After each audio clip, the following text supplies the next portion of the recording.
In an overnight decision, Niger's coup leaders have announced the formation of a new government. This is the West African bloc has gathered for a key summit to discuss the course of action to intervene in Niger's political crisis.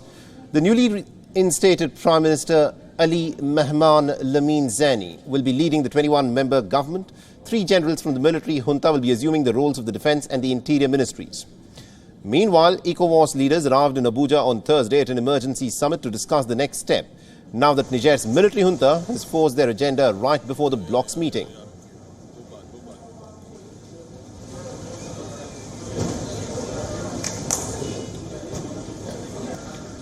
The meeting in Abuja could of course prove to be a pivotal moment in the standoff, while the focus so far has been on means like imposition of sanctions. However, a military intervention is not off the table.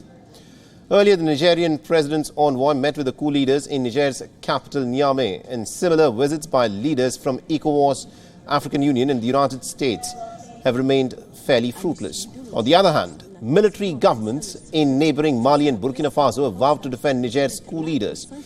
All this while Niger's economy suffers the brunt of the power play.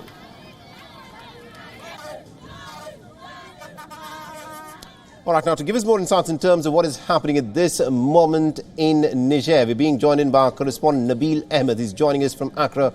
Now, Nabil, what is unfolding in Niger in some ways quite clearly challenges the position that Ecowas has taken.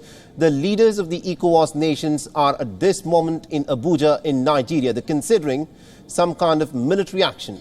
But in Niamey, the capital of Niger, the military junta there has announced a new government with 21 cabinet ministers. Give us a sense of whether the military junta at this point of time wants to just plow through the situation, or does it want to take into consideration some of the stuff that Ecowas has to say?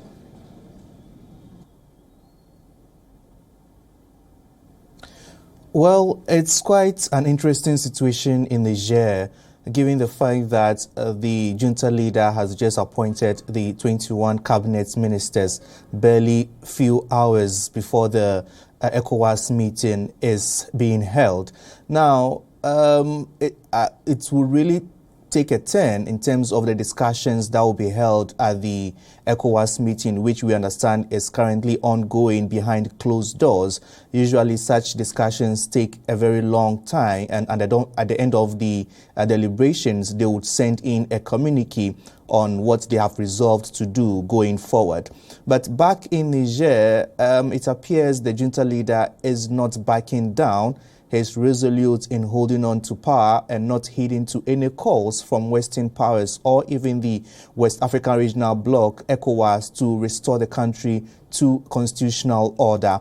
It really remains to be seen how the ECOWAS response would be, given that there's been a development in that regard with the setting up of the cabinet ministers. Usually, ECOWAS would want to see how best they would work with the junta leader to slowly transition to civilian rule. But for now, it's quite difficult to tell what ECOWAS' decision would be coming out of this particular emergency meeting. Absolutely, indeed. Thank you very much indeed, Nabil, for joining us and getting us all those details then. WION is now available in your country. Download the app now and get all the news on the move.